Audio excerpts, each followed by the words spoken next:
Bueno, shalom a todos. Hoy vamos con la sexta parte de este estudio que estamos haciendo, bueno, estamos haciendo de nuevo. Por la importancia del estudio, realmente decidí volver a hacer toda la serie, porque yo quiero, o sea, aunque usted lo hubiera visto hace varios años ya que había salido, pero aunque usted lo hubiera visto, es muy importante que lo vuelva a ver, porque yo siempre aseguro una cosa: las personas que no tienen claro quién es Yeshua lo van a dejar en el momento en que comience en firme la persecución que ya se empieza a plantear. Estos tiempos últimos, sin tener la identidad de Yeshua, sin saber que Yeshua es un ejad con el Eterno, que es uno con el Eterno, que es el mismo Eterno, con toda seguridad le digo que lo va a dejar en un momento dado. Así que vamos a continuar, como les digo, con la sexta parte de este tema que hemos llamado Yahweh Ejad. Yahweh es uno, el Ejad de Yahweh y de Yeshua, desde Génesis hasta Apocalipsis. Estamos probando la identidad de Yeshua a lo largo y ancho de la Escritura. Recordemos esta imagen. Yo quiero que ustedes siempre piensen y entiendan esta imagen. Desde el principio, ¿quién está? Elohim, Yud-Hei, Vav-Hei. En el principio ya lo aprendimos. Él nos habla en el primer verso, nos habla en hebreo de Yahweh siendo Aleph Tab cielos y Aleph Tab tierra. ¿Quién es Aleph Tab tierra? Bueno, cuando nosotros vemos que toda la escritura comienza con Yahweh, que es el Aleph Tab, el principio y el fin, y termina con Yeshua llegando al Monte de los Olivos por segunda vez y volviendo a ser uno con el Eterno y adoptando el nombre para reinar de Yahweh Sidkenu, nuestra justicia, como aparece en Zacarías. Entonces nosotros podemos ver que, como está en la línea de abajo, todas las diferentes formas en las que Yeshua apareció durante todo el plan, en misiones diferentes, a personas diferentes, pero vamos a probar, como lo hemos venido haciendo hasta este momento, que Yeshua salió del Padre, que Yeshua es un ser divino, pero no es diferente de Yahweh. No puede haber dos seres divinos. Es imposible. La palabra divino significa Dios. No hay dos dioses en Israel. Eso es absurdo, es ilógico. Nosotros repetimos el Shema a diario y estamos confesando que el Eterno es uno. No puede haber un segundo Dios. Entonces vamos a entender hoy, a través de unos pasajes muy hermosos de la Escritura, vamos a aprender mucho más del Ejad de Yahweh y de Yeshua. Recordemos que hasta ahora nosotros hemos visto, digamos en un resumen muy general, que Yahweh es luz y que Yeshua es luz, como dice Juan 1:9 y 8:12. O sea, ambos son luz, no puede ser. No puede ser, habría una contradicción si Yeshua no fuera el Eterno. Que Yahweh es el creador, como nos dice Berechid 1:1, pero que Yeshua es el creador, nos lo dice también Juan 1. Que Yahweh es el yo soy, es el yo soy, el que era, el que es, el que ha de venir. Que Yeshua es el mismo ayer, hoy y por los siglos. Que Yahweh dijo, yo saqué a Israel de Egipto. Yeshua dijo lo mismo, yo fui el que lo saqué, en Jueces 2:1. Y como vimos, no hay ninguna contradicción. Que Yahweh es el Gibor, es el poderoso. Yeshua recibe ese mismo nombre en Isaías 9, como también recibe el nombre de Padre eterno, no de Hijo eterno o de otro Dios, pues mucho menos. También vimos que Yahweh es el Shaddai, pero el Shaddai aparece en forma de hombre, de una manera que lo podía ver Abraham, y Yeshua era quien estaba apareciendo porque él es la imagen visible. Que Yahweh es la roca de Israel, segundo nos dice segunda de Samuel 22, pero Yeshua es la roca, de acuerdo a Lucas 20:17. Que Yahweh es el pastor de Israel, según Ezequiel 34, y Yeshua es el buen pastor, en Juan 10:11. que Yahweh juzga a Israel según Ezequiel 34:7 y que Yeshua es el juez en Mateo 25:31. Bueno, todo esto lo hemos venido y mucho más. Esto es solo, como les digo, un resumen muy general. Pero como para ir coordinando, digamos, esos estudios anteriores con los de hoy. ¿Qué vamos a entrar a mirar en el día de hoy? Varios pasajes del Tanaj que nos llevan directamente a seguir confirmando la misma afirmación que hemos hecho, que Yeshua es la imagen visible de Yud-Heh-Vav-Heh, que salió de él, que es él mismo. Vamos a verlo a través de que empecemos con Josué y un tema muy hermoso que es el tema de Yahweh Sebaot, de Yahweh de los ejércitos. Vamos a ver este texto, a ver cómo podemos confirmar esa identidad de Yeshua. En Josué 5:13 nos dice que Yeshua se presentó delante de Josué como Yahweh de los ejércitos. Vamos a ver por qué digo yo que es Yeshua. Dice, estando Josué cerca de Jericó, alzó sus ojos y vio un varón que estaba delante de él, el cual tenía una espada desenvainada en su mano. Y Josué, yendo hacia él, le dijo, ¿eres de los nuestros o de nuestros enemigos? Y él respondió, no, más como príncipe del ejército de Yahweh. En hebreo, más como Yahweh Sebaot, he venido ahora. Entonces Josué, postrándose sobre su rostro en tierra, le adoró. Pongan atención a las mismas palabras. Y le dijo, ¿qué dice mi señor a su siervo? Y el príncipe del ejército de Yahweh respondió a Josué, quita el calzado de tus pies, porque el lugar donde estás es santo. Y así Josué lo hizo.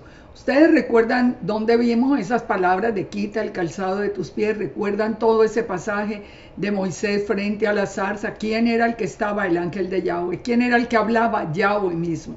¿Quién era el que podía ver Moisés? Era al ángel de Yahweh. Así que era una imagen visible. De la misma manera que en este momento, cuando se identifica como Yahweh Sebaot o Yahweh de los ejércitos, Josué lo puede ver como un varón con una espada desenvainada. Esto definitivamente lo podemos corroborar a lo largo también de la escritura. Y vamos a dar algunas pruebas, porque nosotros tenemos que entender esto. El Eterno es espíritu.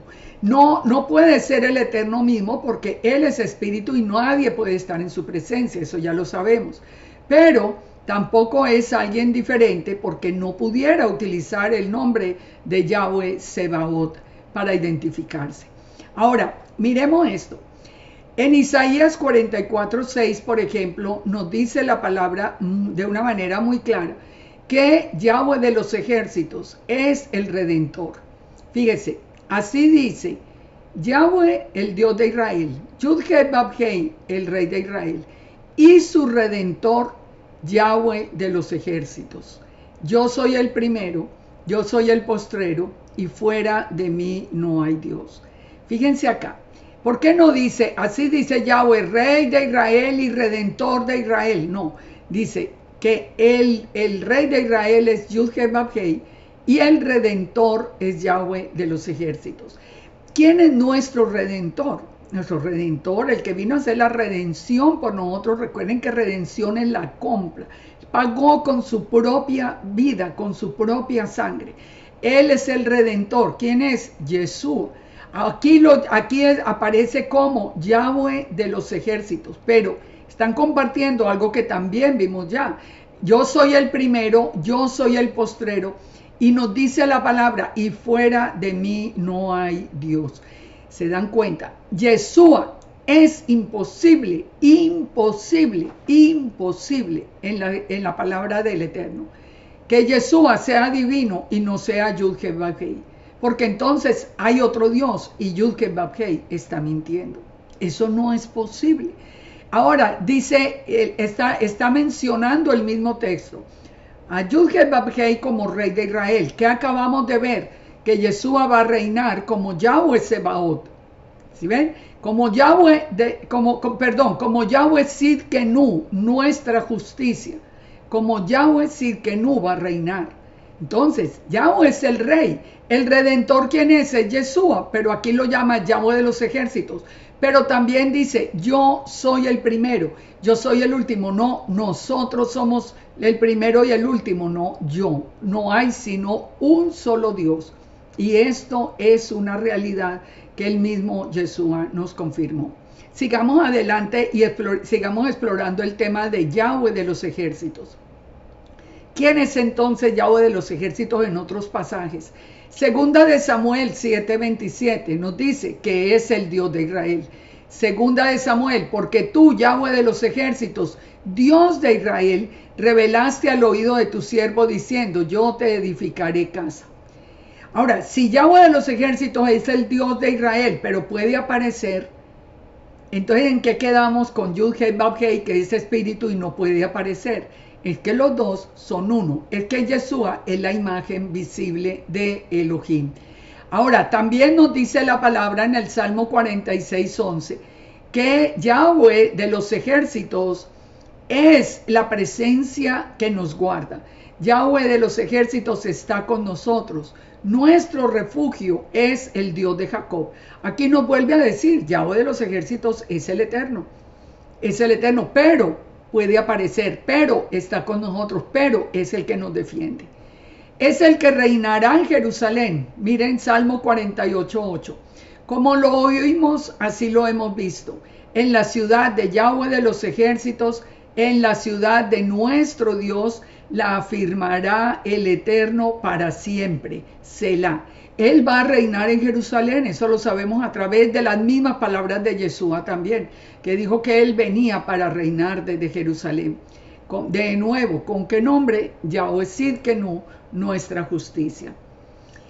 Yahweh de los ejércitos es nuestro camino. En el Salmo 84:12 dice, Yahweh de los ejércitos, dichoso el hombre que en ti confía.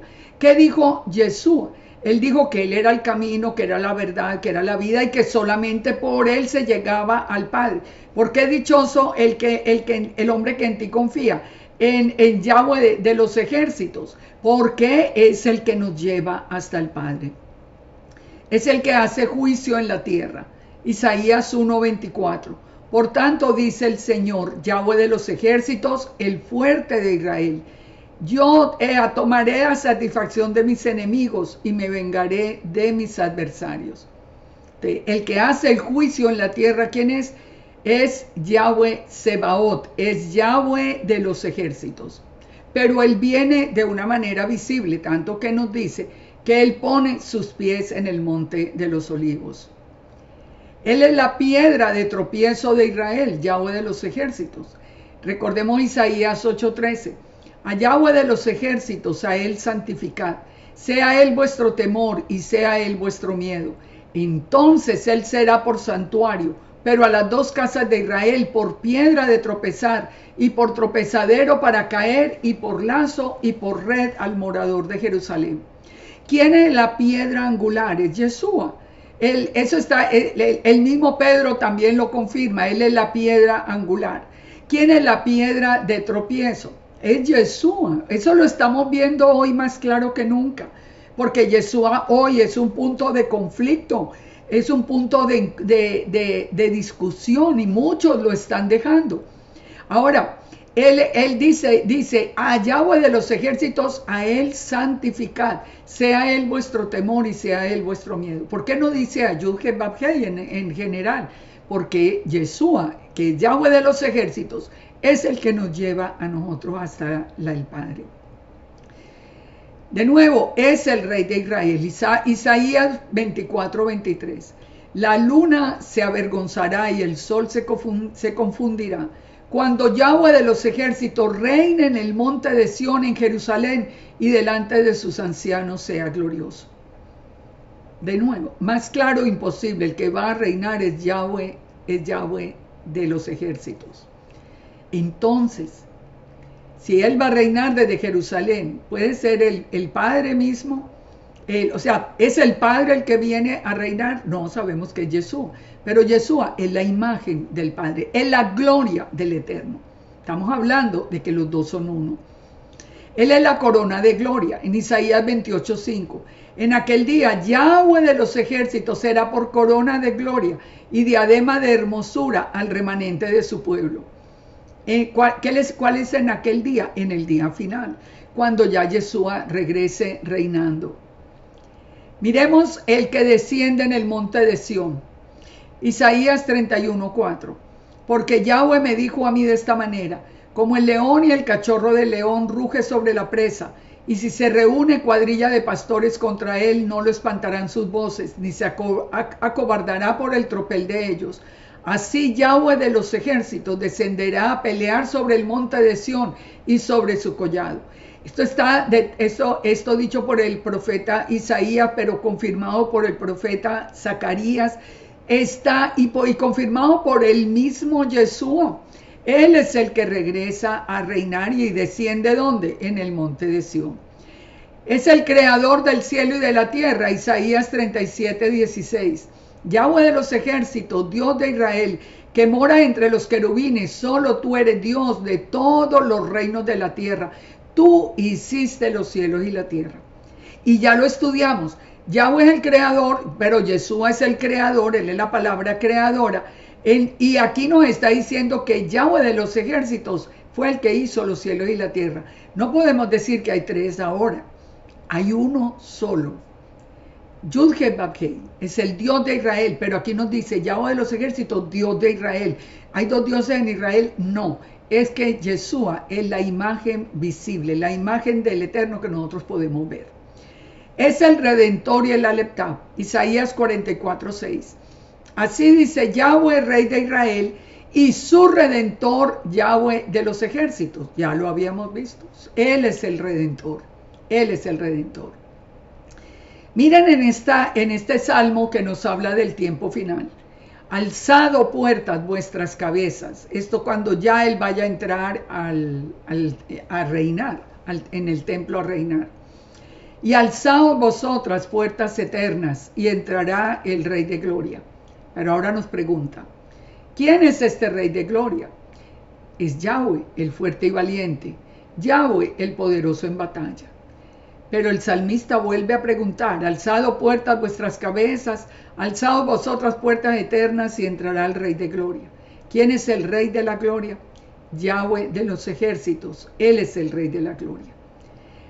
¿Hay dos reyes de la gloria, Yahweh y Yahweh de los ejércitos? No, es que son uno. Como les digo y como lo vieron en la primera imagen, en la imagen de Elejad, de Yeshua y Yahweh, es que Yeshua vuelve a ser uno con Yahweh. Se separaron en el primer día de la creación y vuelven a ser uno cuando él ponga los pies en el monte de los olivos. Por eso entrará Yud-Heh-Vav-Heh, pero el que entrará es Yud-Heh-Vav-Heh de los ejércitos, o Yud-Heh-Vav-Heh Sebaot. Ahora miremos acá, por ejemplo, eventos que nosotros hemos aprendido a través de la Torah, donde nosotros encontramos la revelación de la presencia misma del Eterno redimiéndonos. Recuerda que nos dice que Yahweh de los ejércitos es el Redentor. Ahora, miremos que aquí, de una manera anticipada, profética, cómo nos dice el Padre que vamos a ser nosotros redimidos. Éxodo 34:19 nos habla de todo primer nacido mío es, de tu ganado todo primogénito de vaca o de oveja que sea macho, pero redimirás con cordero el primogénito del asno, y si no lo redimieres quebrarás su cerviz. Redimirás todo primogénito de tus hijos, y ninguno se presentará delante de mí con las manos vacías.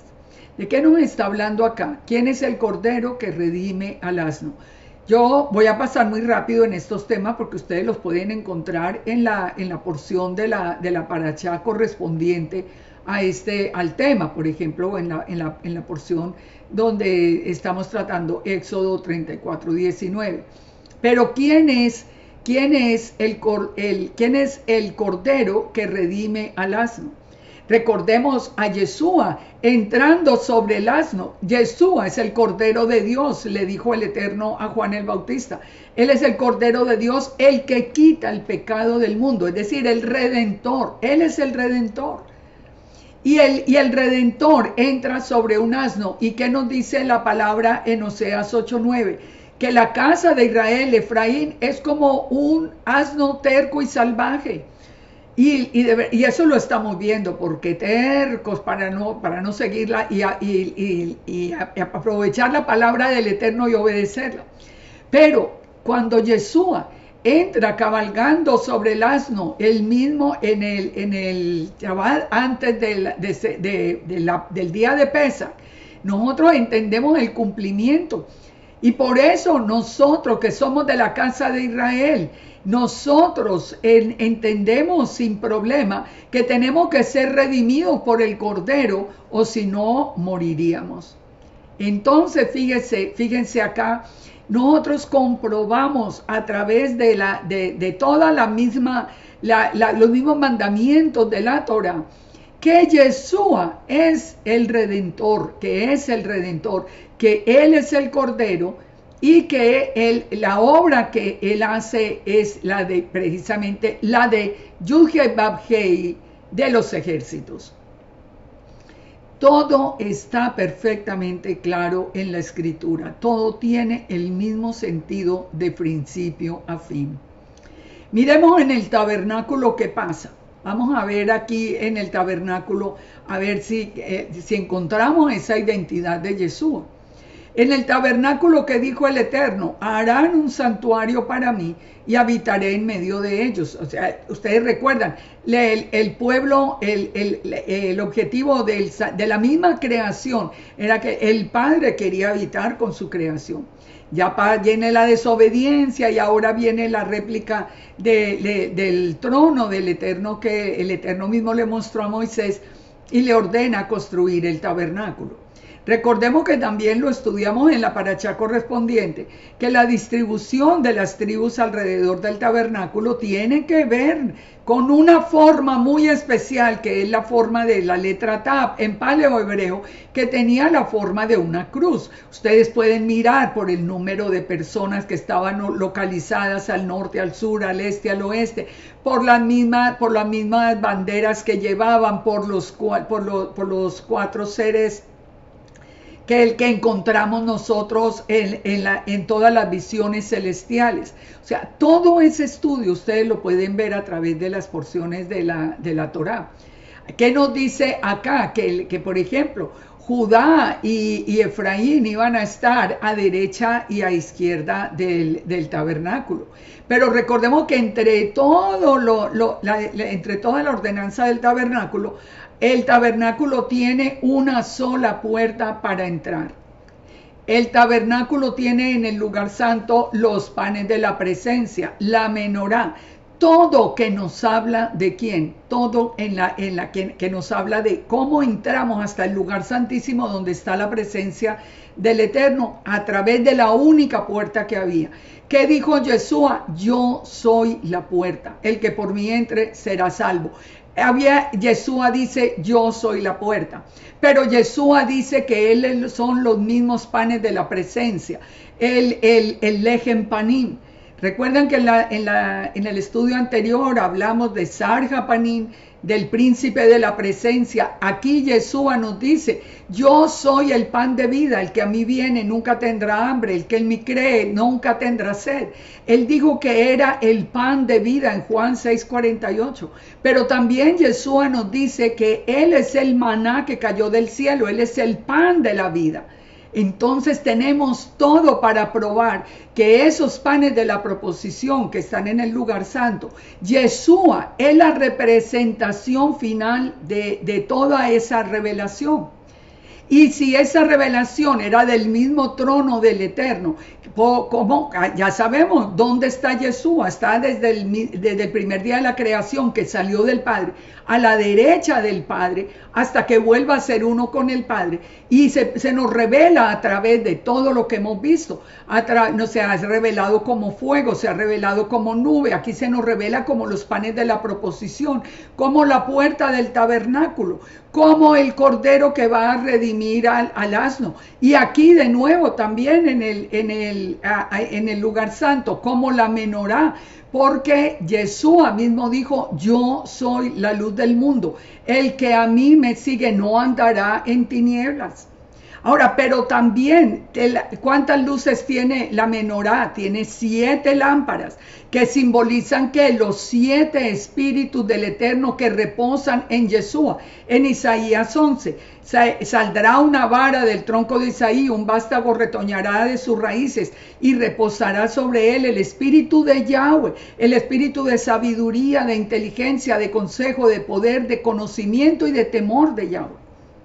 Ustedes pueden creer en algún momento que sobre un hombre común y corriente, si fuera hijo de José y de Miriam, iba a reposar los 7 espíritus del Eterno, iba a tener la plenitud de la deidad de un ser humano pecador. Es que tenemos que volver a la palabra completa, para nosotros poder entender la identidad de Yeshua. Fíjese, cuando Él nos dice: yo soy la puerta, el que por mí entre será salvo. ¿Qué tenía que hacer la gente cuando ya está el tabernáculo, cuando estaba el templo? Tenían que entrar por la puerta. Y Yeshua nos dice: yo soy la puerta. Entonces, la salvación, ¿cómo la entendemos? Todo aquel que entraba al tabernáculo encontraba la protección, la provisión y la presencia del Eterno. Nosotros a través de Yeshua, por eso dijo Yeshua: yo soy el camino, la verdad y la vida. Él es el camino, solo por esa puerta podemos entrar, y por esa puerta llegamos al lugar santo, donde encontramos el pan, que es Yeshua, donde encontramos la menorá, que es Yeshua, y solo a través de él podemos llegar al lugar santísimo, donde está la presencia del Eterno. ¿Cómo llegamos hoy a esa presencia? Porque Yeshua hoy es el sumo sacerdote en el orden de Melquisedec, y no hay templo. No hay templo y no vuelve a haber ese sacerdocio. Ya cuando Yeshua regrese, Yeshua es el que va a reinar directamente.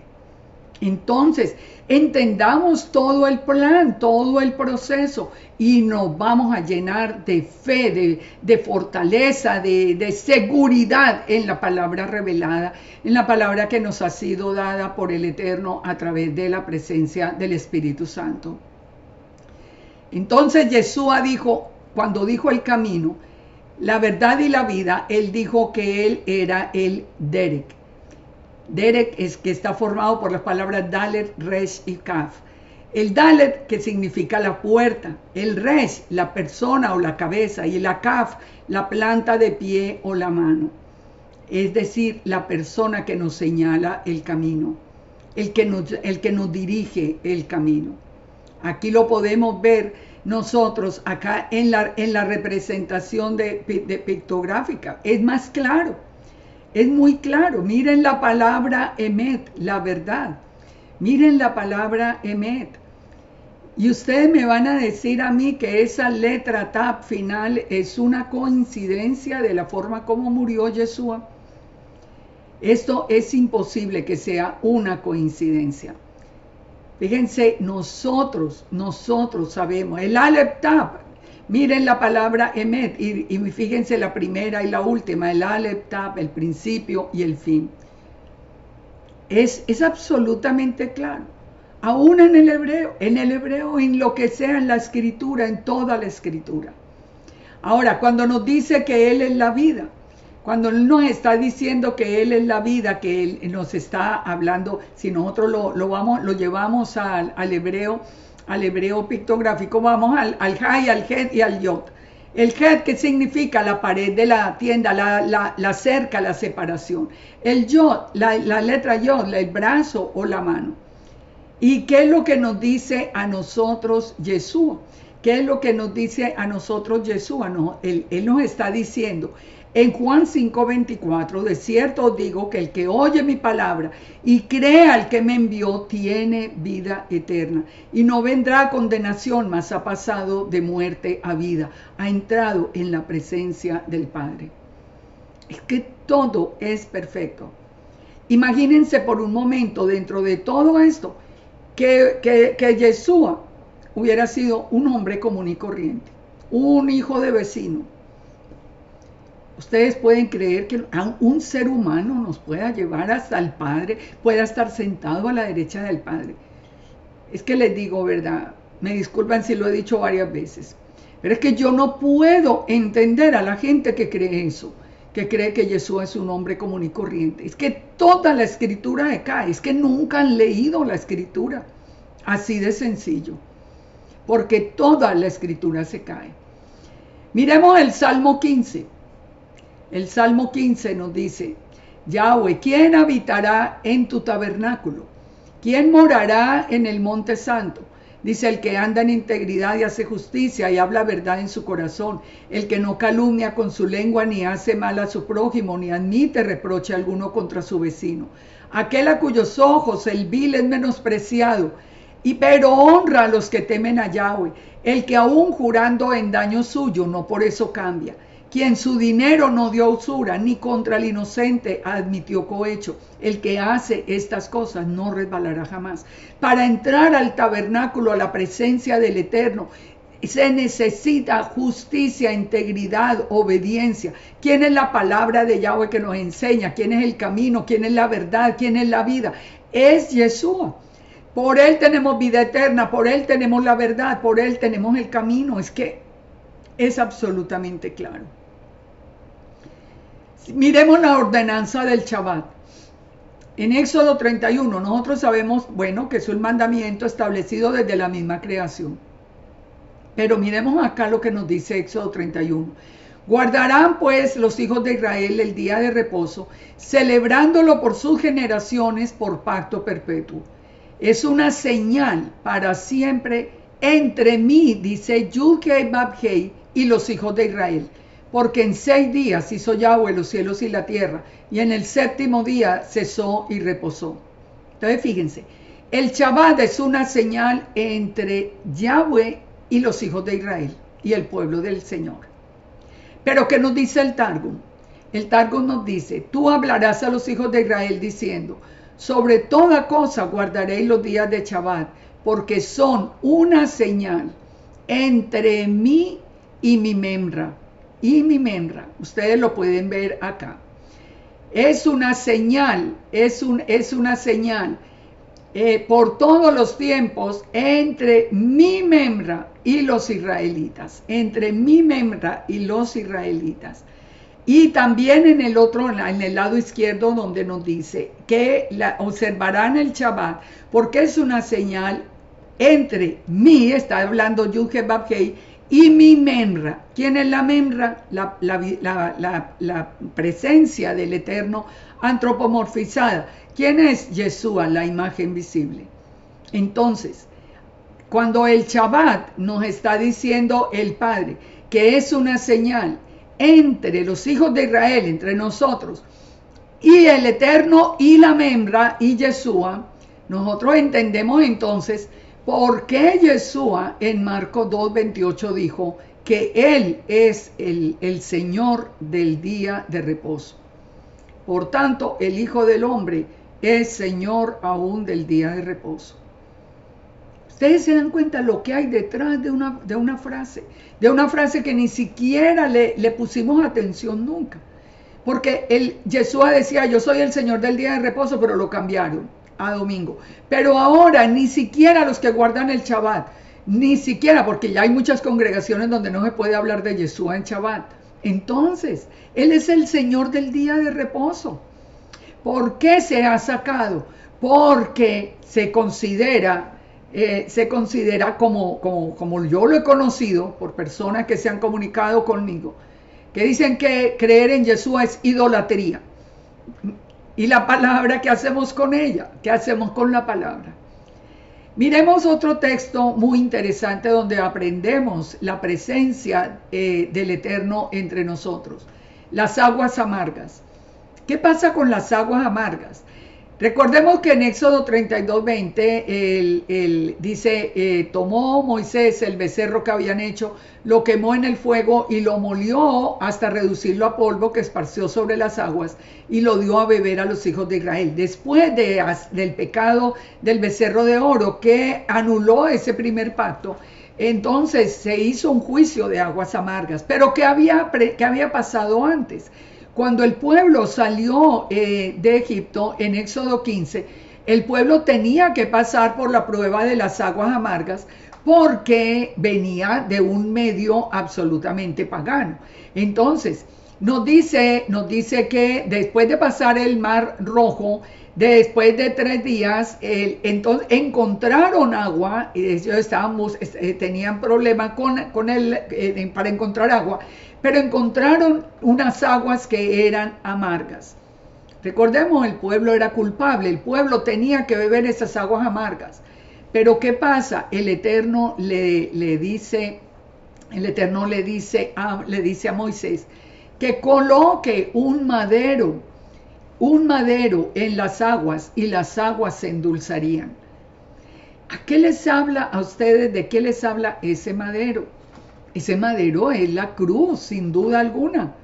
Ese madero nos está hablando a nosotros de la cruz. Nos está hablando ya de Yeshua en su plan redentor. Allí fue a través del madero que las aguas se endulzaron. Las aguas se endulzaron. Pero ¿qué pasó después? ¿Qué pasó después? Ya lo vemos. Primero, las aguas se endulzaron, el madero, digamos que endulzó las aguas. Yeshua tomó esas aguas amargas por él, las volvió dulces. Ya después, cuando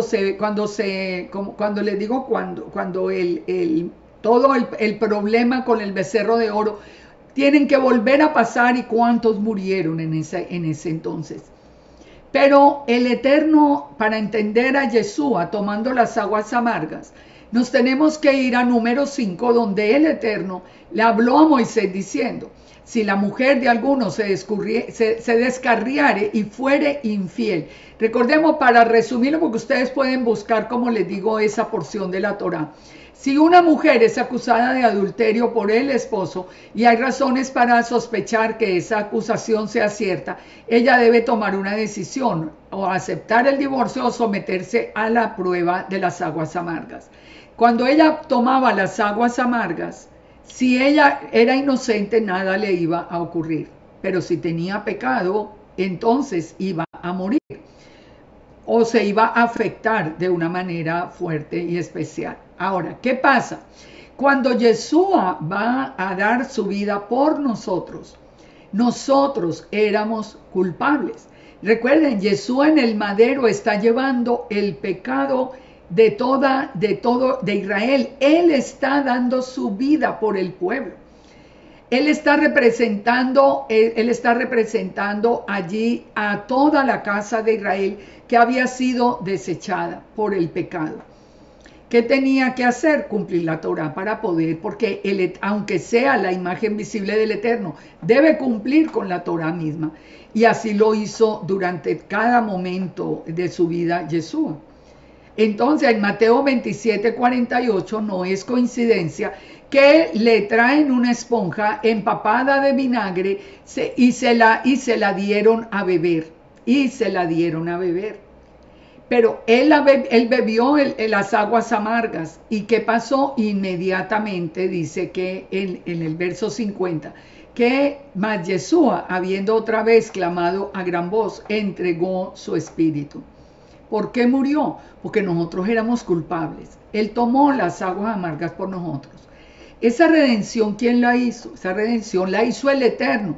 ¿Quién es Yeshua, el que estaba tomando las aguas amargas por nosotros? Recuerden, el Eterno mismo dijo: yo mismo iré a buscar las ovejas perdidas de la casa de Israel. Yeshua fue el que vino. Yeshua es la palabra hecha hombre, la imagen visible. Yeshua, que es Yahweh, es la imagen visible, es el que toma las aguas amargas por nosotros.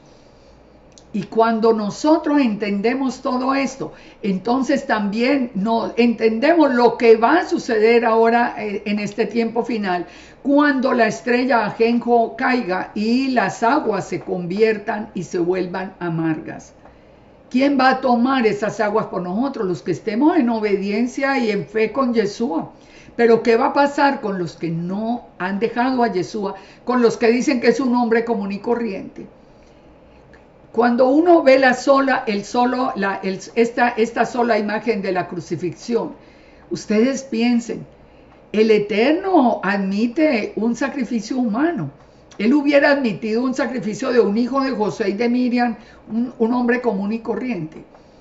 Es que tenemos que pensar, tenemos que parar, pensar, ponerle lógica a lo que nosotros estamos, a la fe que tenemos, a lo que nosotros hemos aprendido del Eterno. Entonces fíjense cómo aún esos pasajes que parecieran no tener nada que ver con la identidad de Yeshua, nos lleva a nosotros a comprobar que Yeshua es la imagen visible del Eterno, que Él es divino sin duda alguna. Un hombre cualquiera hubiera podido tomar las aguas amargas por nosotros, no, porque la palabra misma dice, todos pecaron y están destituidos de la gloria del Señor. Miremos acá en Levítico 5. Fíjense, en cada detalle. Levítico 5, si alguno pecare por haber sido llamado a testificar, fuere testigo de lo que vio y no lo denunciare, él llevará el pecado. Él en esa cruz, tomando las aguas amargas, y mientras lo juzgaban y todo, él nunca respondió, él callaba, nada respondía. El sumo sacerdote le preguntó, ¿eres tú el Mesías, el Hijo del Bendito? Él mismo lo estaba cuestionando. ¿Por qué el silencio? Porque él aceptó, el Eterno mismo dice, de tal manera amó Dios al mundo. Por favor, piensen esto. Quítense de aquí esa historia que a nosotros nos pusieron entre ceja y ceja, que el pueblo del Eterno es solamente la casa de Judá. El Padre dijo, de tal manera amó Dios al mundo, a la casa de Judá y a la casa de Israel. La casa de Judá, ya sabemos por quién está formada, la casa de Israel. Además, por todos los extranjeros o los gentiles que quieran venir a ser parte del pueblo. Pero de tal manera nos amó que envió a su Hijo a dar la vida por nosotros. Si Él envió su Hijo, Él mismo lo engendró en el vientre de Miriam. Él envió a su Hijo. Él vino para morir por nosotros. ¿Quién es Yeshua? ¿Es un hombre cualquiera? No. ¿Es un gran rabino? No. No. Es la imagen visible de Elohim, porque no hay sino un solo Dios. Pero él cayó, aunque él podía haber explicado todo porque él no tenía pecado. Él cayó precisamente para cumplir lo que la Torá decía, que por su silencio él llevaría el pecado nuestro. Todo esto es tan hermoso de entender. ¿Por qué no lo estamos enseñando todos? ¿Por qué no enseñamos esto? Únicamente por seguir una enseñanza de hombres, de que Judá no cree en Yeshua, entonces no podemos nosotros entrar a explicarle al mundo cosas tan hermosas como esta. Yo no puedo entender.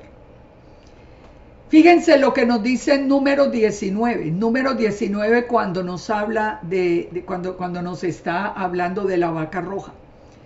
Dice, Yahweh habló a Moisés y Aarón diciendo, esta es la ordenanza de la ley, la Jucá HaTorá, que Yahweh ha prescrito diciendo, traigan los hijos de Israel una vaca alazana perfecta, en la cual no haya falta, sobre la cual nadie haya puesto un yugo. Entonces, fíjense, ¿por qué esta ordenanza de la vaca roja nos lleva directamente a Yeshua y nos conecta directamente con el Eterno? Porque la vaca tenía que ser roja, que nos habla de la sangre, tenía que ser perfecta. No hay ningún ser humano perfecto, todos hemos pecado, absolutamente todos. Entonces, la vaca tenía que ser perfecta, no podía haber tenido un yugo. Nosotros, todos los seres humanos, nacemos ya con un yugo. O nuestros padres nos pusieron bajo el yugo de Yeshua, o nos pusieron bajo el yugo del enemigo, pero todos tenemos un yugo. Yeshua, que es la imagen visible del Eterno, del Todopoderoso, del Creador del cielo y de la tierra, es el único que no tenía ningún yugo, porque Él es el número uno. Él es el número uno. Y miren qué curioso, que la casa de Judá dice que esto es una jucat, que quiere decir que es un mandamiento incomprensible. Incomprensible para ellos, pero comprensible para nosotros, porque recuerden que el Eterno a nosotros nos reveló a Yeshua. A la casa de Judá se lo va a revelar. Recuerden, el Eterno ama las dos casas, ama todo el pueblo y lo repartió en una manera justa. A la casa de Judá le dio la Torá, a nosotros la revelación de Yeshua. Y nosotros estamos poniendo la revelación de Yeshua por allá en la puerta trasera. En lugar de estar nosotros enseñando todo esto y de decirle a la misma casa de Judá, que son nuestros hermanos, esto no es un mandamiento incomprensible, esto es una realidad. Ese es Yeshua, ese es Yeshua.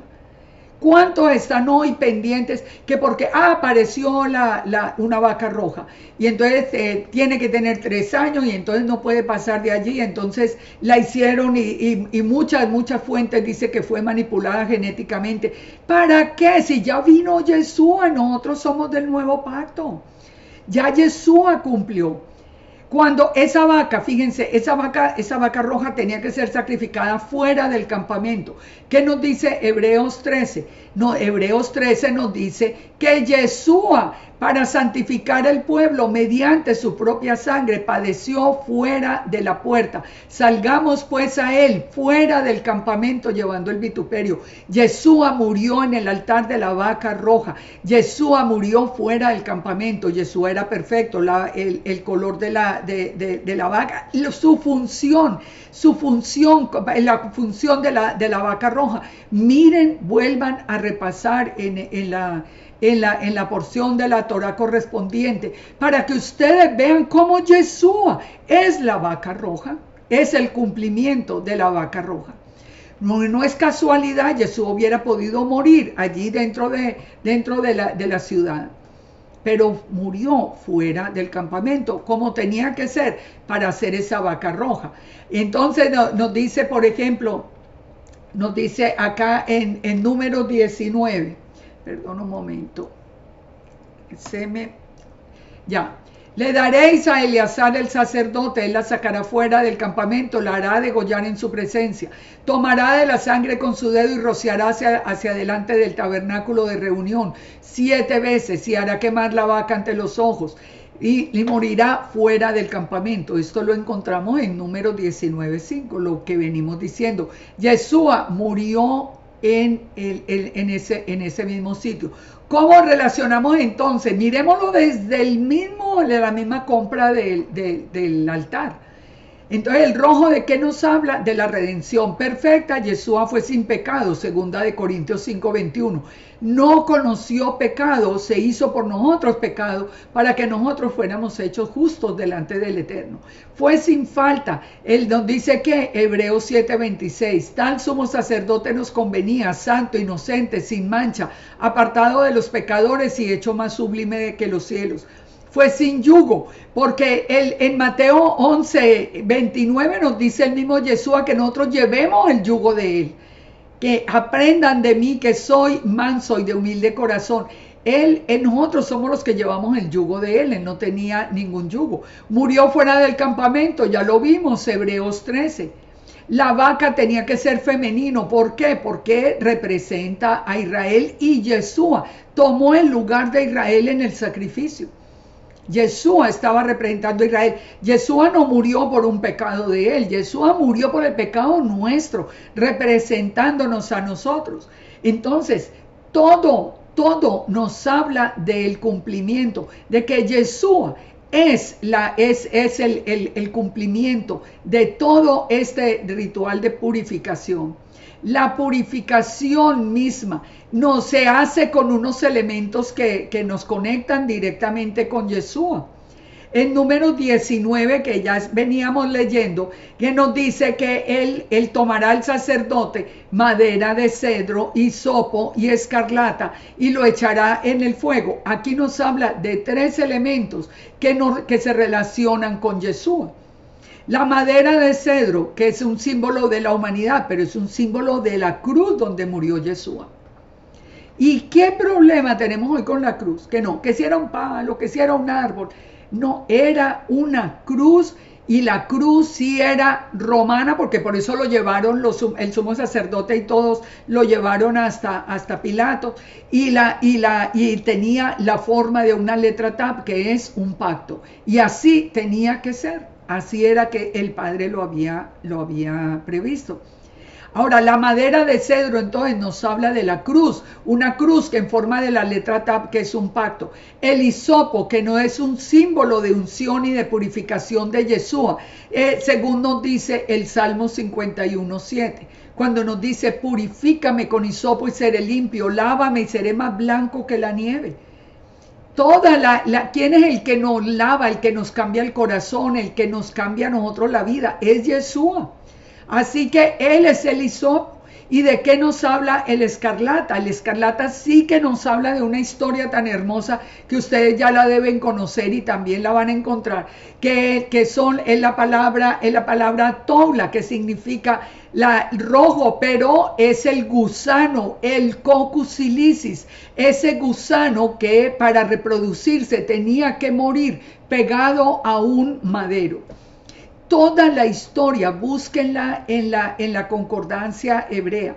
Cómo es de hermosa la historia del Coccus ilicis, del toula, de ese gusano que solo se reproduce una vez en la vida. Esa hembra se reproduce, pero esa hembra primero se pega a un madero, ella misma destroza su cuerpo, muere, y los gusanitos que nacen se alimentan de su carne y de su sangre.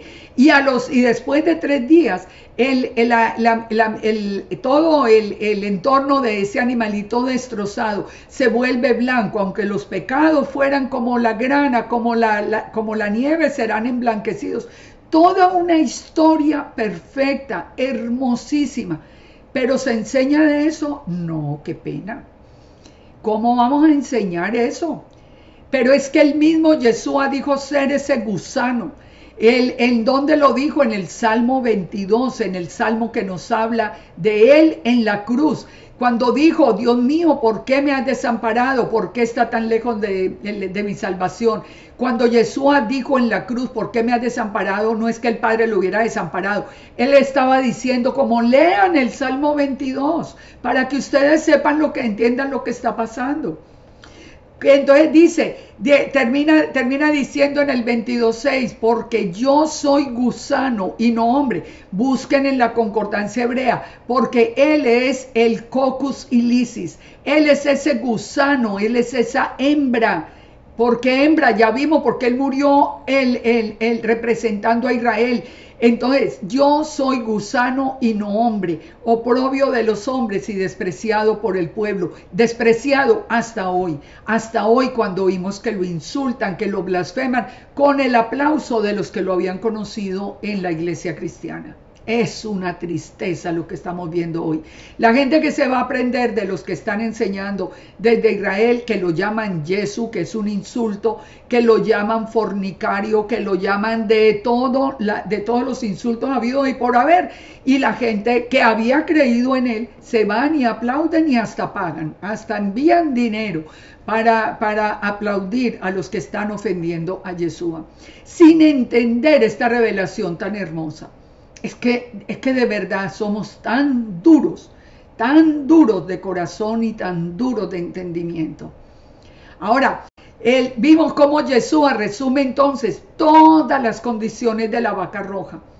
Todas las condiciones, ya vimos la madera, el hisopo, el escarlata, todo. Y fíjense en un detalle muy hermoso que viene a continuación de esa revelación, en el mismo número 19 que nos habla del día 3 y del día 7. Dice que al tercer día el que tocare el cadáver de alguna persona será inmundo. O sea, nosotros con el pecado estábamos considerados en ese estado de impureza. Al tercer día se purificará con aquella agua el que sea inmundo, y al séptimo día será limpio. Pero si al tercer día no se purifica, no será limpio al séptimo día. ¿Eso qué quiere decir? Recuerden que el profeta Oseas dijo que la casa de Israel se levantaría después del segundo día. Entonces, o sea, el segundo que empieza el tercer día. El que no se purifique a través de Yeshua en el tercer día, cuando la casa de Israel fuera levantada, dice, entonces no será limpio en el día séptimo. ¿Cuál es el día séptimo? El día del milenio, que es el séptimo milenio desde la creación. ¿Lo pueden verlo claro? Si ustedes hoy no se purifican a través de Yeshua, que es la imagen visible del Eterno, ustedes no van a estar en el milenio. No van a estar en el milenio. No van a ser parte de ese reinado de Yeshua. Con toda seguridad se los digo. No, todo se ha cumplido al pie de la letra. Esa ordenanza entonces que nos dice que tenemos que ser rociados con el agua de purificación, con el agua viva de la Torá, ¿no? Yeshua es la Torá viviente, es el agua viva. Él es el que nos está purificando hoy, por eso lo conocimos antes, pero hasta ahora, después al empezar el tercer día, es decir, después de 2000 años de haber muerto Él por nosotros, estamos nosotros conociendo el agua de vida que es la Torá. ¿Y qué derramó Yeshua en el madero? Hasta la última gota de agua y sangre. En la vaca roja se rocía la sangre en la puerta y el agua en quien estaba inmundo y ahora ya está limpio y vive. Es todo perfecto, todo perfecto. Es absolutamente un plan tan hermoso, pero es que muchos no salen de la idea de ver el hombre que estaba allí entre el pueblo. No van a Yeshua desde el mismo Génesis, desde el mismo Génesis. Así que miremos todo esto y definitivamente recordemos que inclusive la compra del altar de la vaca roja, la compra del altar de la vaca roja, la hizo David, ya lo vimos, con la presencia del ángel de Yahweh allí a su lado. ¿Quién estaba presente entonces? Yeshua. Yeshua estaba presente. Yeshua estaba presente. Los altares, tanto el altar del templo como el altar de la vaca roja, fueron comprados por Yeshua mismo. Así que nosotros, cuando dice acá que cuando Juan el Bautista declaró a Yeshua el Cordero de Dios que quita el pecado del mundo, estaba diciendo algo absolutamente claro y nos estaba enseñando algo más allá de esas mismas palabras. Esa afirmación de Juan el Bautista tenía mucha validez porque recuerden que Juan el Bautista era descendiente legítimo de Aarón, hijo del sacerdote Zacarías. Y los sacerdotes no eran de la línea de Aarón porque todo eso estaba corrupto en el templo en aquel tiempo. Ellos habían comprado, los que aparecían allí habían comprado por dinero el sacerdocio. Entonces aparece Juan y Juan es el que le entrega a Yeshua ese sacerdocio para pasar al sacerdocio de Melquisedec. ¿Cómo lo hizo? Recordemos, Yeshua no se sumergió en el agua porque tuviera pecado. Yeshua se sumergió para ser investido de esa autoridad ya como sumo sacerdote del que quedaba como descendiente de Aarón. Recuerden que inclusive al final, cuando Yeshua, no podía haber dos sumos sacerdotes y Yeshua al morir iba a representarnos, iba a estar a la derecha del Padre como el sumo sacerdote en el orden de Melquisedec. Pero no podía haber dos sumos sacerdotes. Recordemos que por el silencio, que Caifás rasgó las vestiduras de acuerdo a Mateo 26:65. Y en Levítico 21:10 nos dice que si el sumo sacerdote rasga las vestiduras, él se descalifica como tal, como sumo sacerdote. Ya no quedó sino Yeshua, el sumo sacerdote en el orden de Melquisedec, que está donde, a la derecha del Padre. ¿Quién es Yeshua? ¿Es un hombre común? No, es la imagen visible de Elohim. Y todo esto, porque el Padre vio la corrupción del templo, porque el Padre vio, recuerden que el mismo Yeshua dijo que el templo era una cueva de ladrones. Él mismo vio la corrupción del templo. Dijo, no más con esto, el templo se acabó, él lo anunció, no quedará piedra sobre piedra, hasta hoy se ha cumplido. Ya sabemos qué va a pasar cuando lo levanten, quién va a entrar allí, según nos dice la profecía, el antimesías que se va a hacer pasar por el Eterno. Pero cuando venga Yeshua, que ya es el que edifica el templo realmente, según el profeta Zacarías, entonces él va a reinar desde allí y ya él sigue como el único. Ya estamos en la presencia del Eterno, ya estamos en la presencia de Yeshua y él sigue siendo nuestro sumo sacerdote. Todo perfecto. Y eso que se los estoy resumiendo rápido por no demorar más el video. Miremos otra gran revelación, las aguas de la rencilla. En número 20, habló Yahweh a Moisés diciendo, toma la vara, reúne la congregación, tú y Aarón tu hermano, y hablad a la roca a vista de ellos. Y ella dará su agua y le sacarás aguas de la peña y darás a beber a la congregación y a sus bestias. Entonces Moisés tomó la vara delante de Yahweh como él mandó, y reunieron Moisés y Aarón a la congregación y les dijo, oíd ahora, rebeldes, os hemos de hacer salir agua de esta peña. ¿Qué le había ordenado el Eterno? Que le hablara a la roca. Recuerden que antes sí le había ordenado golpear la roca, pero ahora por segunda vez le dijo, háblale. ¿Por qué? ¿De qué nos habla esto? De Yeshua. La primera vez iba a ser golpeado porque iba a dar la vida por nosotros. De tal manera amó Dios al mundo, ¿se acuerdan? Entonces, la primera vez iba a ser golpeado. A la segunda vez era hablarle a la roca para que diera su agua. Recuerden, la profecía misma nos dice que cuando Yeshua regrese, aguas vivas saldrán del mismo lugar santísimo. Saldrán aguas vivas que inclusive sanearán el mar muerto. Toda esta promesa, fíjense cómo todo se entrelaza. Era solamente hablarle a la roca esta vez para que la roca diera el agua de vida. Nosotros hoy ya no tenemos que golpear a Yeshua, tenemos que hablarle. Pero ¿quién es la roca? Volvamos a recordarlo. Segunda de Samuel 22:2 nos dice, Yahweh es mi roca, mi fortaleza, mi libertador. El Salmo 95, venid y aclamemos alegremente a Yahweh. Cantemos con júbilo a la roca de nuestra salvación. Pero la roca es Yeshua. Romanos 9:33, he aquí pongo en Sión piedra de tropiezo y roca de caída. El que creyere en él no será avergonzado. Él es la roca y Yahweh es la roca. Los dos son la roca. Eben son el Padre y el Hijo, pero son uno. Es un Ejad. Ellos son uno. No hay dos seres divinos. Olvídense, eso es imposible. Pregúntenle a todo el que diga que es divino, pero no es el Eterno. Pregúntenle, díganle que le muestre cómo es que hay dos dioses en Israel. Y van a ver que no hay respuesta. Yo les digo y se los digo sin ninguna arrogancia y sin ningún deseo de maltratar a nadie. Este tema de Yeshua y el Ejad de Yahweh y Yeshua es 100% claro. No existe contradicción, se los aseguro. Yo lo llevo discutiendo los últimos 22 años y no he encontrado ni un solo verso que se oponga a esta revelación.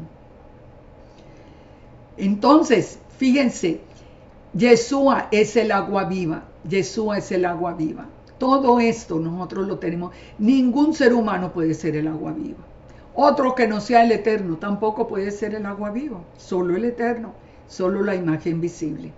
Ahora, si miramos en Números 21, ya para ir terminando, la serpiente de bronce, es otra visión profética que nos habla de Lejad. Ustedes recuerdan el pueblo murmurando, el pueblo estaba desanimado, estamos en Números 21, el pueblo está desanimado, el problema era que siempre estaban mirando hacia atrás, hacia Egipto. ¿Cómo volverse otra vez a Egipto? Igual que hoy, igual que hoy.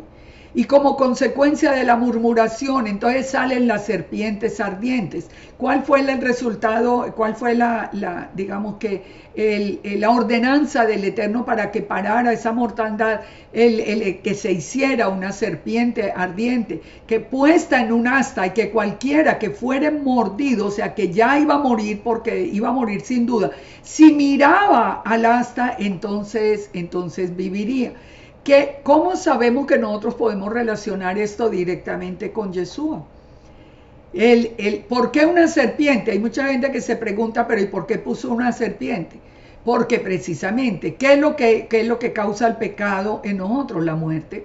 La paga del pecado es la muerte. ¿Quién trae la muerte? El enemigo es el que trae la muerte. Por eso es la representación como del enemigo, el que trae la muerte. Pero el que mirara a esa asta donde estaba la serpiente, vivía.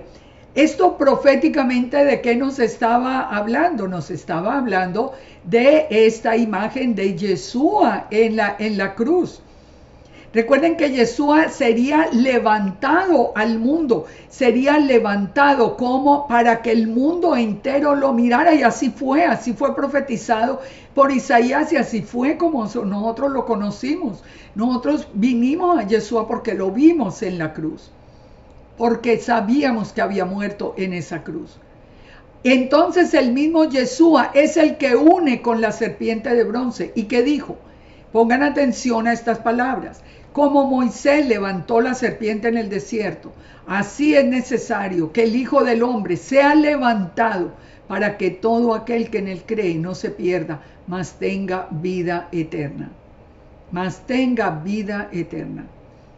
El Hijo del Hombre sea levantado. ¿Se acuerdan? Sí, el Hijo del Hombre fue levantado. Entonces dice, es necesario que el Hijo del Hombre, para que todo el que crea venga de muerte a vida. Fíjense, en el texto de la serpiente de bronce, el pueblo estaba cansado del maná y pues se consideraba muy liviano. Y Yeshua dijo, yo soy el pan vivo que bajó del cielo. Él es el maná. Si alguno comiere de ese pan, vivirá para siempre. Y el pan que vemos hoy, el daré en mi carne, la cual os daré por la vida del mundo. Y dijo en Mateo 11:29, llevad mi yugo sobre vosotros y aprended de mí. ¿Se dan cuenta? Ahora, nosotros que vemos hoy, lo mismo. El mismo problema del tiempo de la serpiente de bronce. La gente está, las palabras de Yeshua son menospreciadas. Ay, porque es que se quedó en el cristianismo. Ay, no, eso es como muy básico. Nosotros queremos aprender la profundidad de Kabbalah, que es otro Dios, y que lleva a Baphomet. No, pero esas son las profundidades. Nosotros no queremos hoy. O el Talmud, que el Talmud no es del Eterno. El Talmud tiene mandamientos 100% opuestos al corazón del Eterno. Entonces, ¿qué pasa hoy? Lo mismo, la gente está cansada del maná, está cansada de las escrituras. Se van a buscar la revelación profunda del Kabbalah, que como les digo, es otro Dios. Ein Sof no es el Eterno. No es el Eterno. Y lleva a Baphomet, si no, busquen lo que es la Kabbalah Naasim, que son las profundidades del satanismo. Entonces, ¿qué estamos haciendo? En lugar de ver a Yeshua, mi yugo es fácil, ligera mi carga. Nosotros no tenemos que aprender este mundo de cosas, ay, tan maravillosas, ese nuevo árbol de la vida, que no es el árbol de la vida del Eterno. ¿Para dónde van? ¿Para dónde van? En lugar de seguir el yugo fácil, de creer en Yeshua, de amarlo, de seguir sus pasos y ser salvos. ¿Para qué tanto ritual y tantos mandamientos y tanto trato duro con la carne? Porque si no, tengo que hacer esto 20 veces, el zapato derecho antes que el izquierdo, y todo este mundo de cosas, ¿para qué? Si ni siquiera están en el camino del Eterno. Fíjense, el mismo Yeshua dijo, si os he dicho cosas terrenales, si no creéis, ¿cómo creeréis si os dijere las celestiales? Porque nadie subió al cielo, sino el que bajó del cielo. Él dijo que había bajado del cielo, no que era un hombre común. El Hijo del Hombre que está en el cielo. Y como Moisés levantó la serpiente en el desierto, así es necesario que el Hijo del Hombre sea levantado para que todo en el que Él crea. ¿Se dan cuenta de la conexión? Yeshua nos habló cosas simples, sí, porque nos habló de las cosas terrenales y no le creemos. ¿Cómo nos iba a hablar de las celestiales? Fíjense, la serpiente entonces fue levantada como fue levantado Yeshua en el madero, y eso trajo sanidad y perdón a Israel. Entonces, si ustedes se dan cuenta de todos estos pasajes, de todo lo que ha sucedido, recuerden que el rey Ezequías más tarde destruyó la serpiente de bronce porque ya se había vuelto un ídolo para Israel. Pero nosotros sabemos que Yeshua es la imagen visible del Eterno. Es la imagen visible del Eterno, es el Eterno mismo. Es el Eterno mismo. Y por favor no me hagan esa pregunta, ay, entonces el Eterno murió en la cruz. Porque llevo no sé cuántas horas hablando de que Yeshua es la imagen visible del Elohim invisible, del que es espíritu, del que nada lo puede contener, delante de quien nadie puede estar sin morir. Pero Él en su amor y en su misericordia sacó de sí una imagen que nosotros pudiéramos ver, y a través de toda la Torá nos enseñó de Yeshua. Pero qué tristeza lo que vemos hoy, qué tristeza. Yo sí espero, y de verdad que le pido al Eterno, que a través de todo esto ustedes vuelvan a abrir su corazón a Yeshua. Pídale a Yeshua que se les revele. Si usted cree que ya no tiene esa revelación de Yeshua, solo abra el corazón. Recuerdan, estoy llamando a la puerta. Si alguien oye mi voz y abre la puerta, yo entraré y cenaré con él y él conmigo. Ábrale la puerta a Yeshua. Dígale, Yeshua, vuélvete a revelar a mí porque perdí la confianza en ti. Yo pensé que era su nombre y lo creí. Vuélveme a revelar esto tan hermoso, porque yo les digo, esto es maravilloso, saber que el Dios Todopoderoso, Creador del cielo y de la tierra, envió su imagen visible a nosotros, a cambiarnos el corazón, que el Eterno, que es poderoso, nos conoce, nos ama, tiene misericordia y tuvo un plan perfecto con nosotros. Continuamos en la próxima semana, con la ayuda del Padre, que nos dé vida y salud, y espero que cada palabra de estas, la presencia misma del Espíritu Santo, la ponga en sus vidas. Que el Eterno nos bendiga y nos guarde, nos libre de todo mal y sobre todo que nos revele su palabra. Shalom, shalom para todos y muchas bendiciones. Hasta la próxima semana.